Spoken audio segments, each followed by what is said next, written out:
social anxiety and OCD. Two things that are often presented as two things, but maybe aren't two things. So I'm going to just talk about one question, but hopefully we'll cover a bunch of different questions that people might have, because this has been coming up a lot. Here's the question from Ray. Can you deal with social anxiety as a type of OCD, and how? I don't see a difference between the OCD label and the social anxiety label.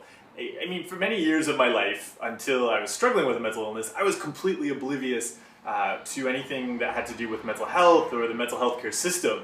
But this is definitely one of those areas where, as I started to learn more about the mental health care system, I just thought, this makes no sense whatsoever. You'll often see people online talking about having social anxiety and OCD, and they might talk about how social anxiety makes it difficult to overcome OCD.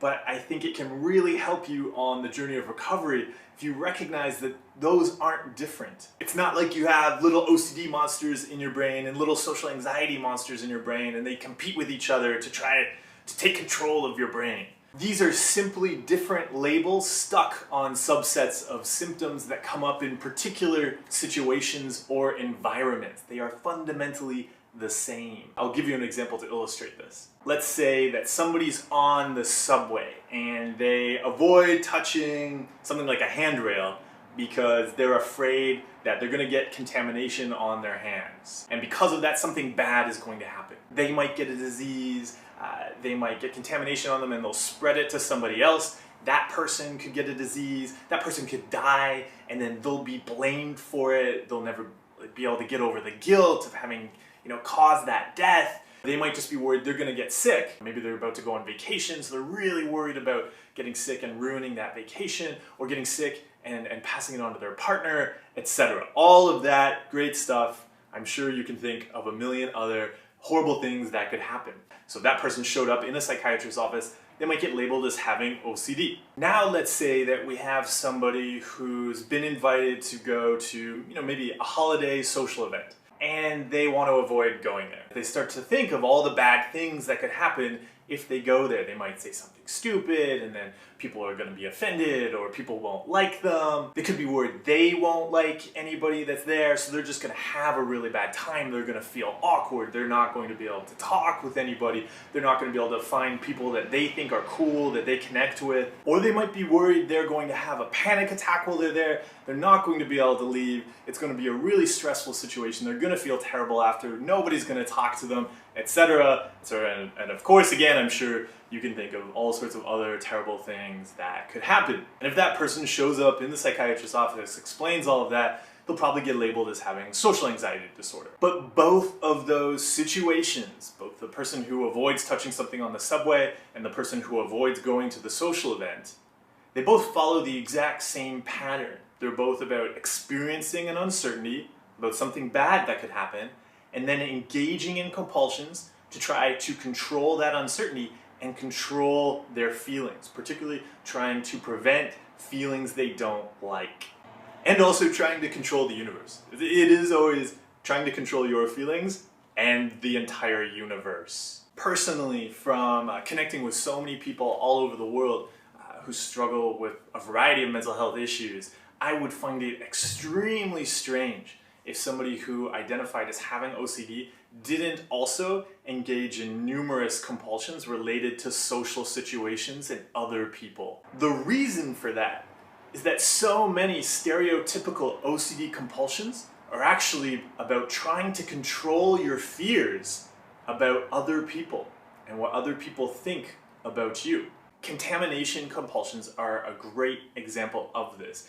At first, on the surface, a contamination compulsion can just seem like it's about trying to make things clean, trying to prevent contamination. But if you dig into it and explore why you're doing that and what you're actually afraid of, you'll often find that it's about other people. So you might be cleaning because, like I mentioned earlier, you don't want to pass on contamination to somebody else. They're going to get sick, and then people are going to hate you. They're going to blame you for doing that. Or maybe you're afraid that you'll get some illness and then other people aren't going to like you because of that, or you're going to be contagious, so you're not going to be allowed around other people and you're going to spend the rest of your life alone. You could be afraid of spreading contamination to a whole bunch of people. and then it being in the news that you caused this disease epidemic, and then everybody around the world will know that you did that and they'll blame you for it. Or maybe it's just that you don't want to have something bad happen to the people that you love in your life. You don't want to be responsible for that. But again, you can see there that it's about other people. It's very useful to dig into the various compulsions that you're dealing with. On the surface, they may seem like they're about one thing. It might seem like you're reacting to the fear of contamination by washing 10 times. But actually, if you dig into that, you're reacting to the fear of being responsible for something being dirty, getting passed on to somebody else, and then that person or other people hating you. I'm not saying that all compulsions are about other people, but it's one of those big underlying root fears that you'll often see popping up. The great news is that you overcome your compulsions related to social situations in the exact same way you overcome any of this stuff. You're going to accept the stuff in your head, the fears, the urges, whatever, recognize that it's something you experience, and then you're going to do something you value, right? Something that's going to make you healthy and happy over the long term and help you reach your goals. Here's an example of what that would look like. I know personally, I used to, whenever I was in a social situation, like say a networking event, my mind would just be racing. I would be thinking of all these things that could go wrong. If I saw somebody that I wanted to go and talk to, I'd immediately think of all the reasons why I shouldn't talk to them. I'd just be interrupting them. Actually, it doesn't look like we would really have that much in common. Or, I'm gonna say something stupid. I don't really feel like talking right now. Like I'm not ready yet. Like maybe I should go have, 5 more beers, or maybe find some appetizers, or stand in the corner on my phone and look like I'm answering really important messages. Of course, all of these are compulsions, right? Feeling something I don't like, then trying to control that, reacting to fears, and then of course not doing the thing that I actually want to do. So getting over that is really about accepting all of that stuff in my head. I would agree with whatever things I was thinking about, so I might think, oh, my fly is down, and maybe I've got something in my teeth, and I'm gonna say something stupid, and so I would say, yes, like, my fly is down, there's something in my teeth, I am going to say really, really stupid things. I'm going to interrupt that person. They are going to hate me for it, but I would like to go and share some piece of information with them, and I'd just like to meet them. So I'm going to smile now with that thing in my teeth and my fly down, and then I'm going to go up to them and I'm going to say hello, and if I say something stupid, that's fine. But right now, the thing that I value is getting to know that person, and so I'm going to do that. It's about understanding what are the healthy actions you're going to do, and then you accept the stuff in your head and you take it along with you.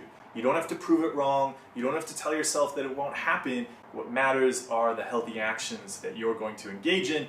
The wonderful part of that is, I find particularly with our social compulsions, the compulsions we engage in around other people, is that cutting them out creates this amazing positive feedback loop.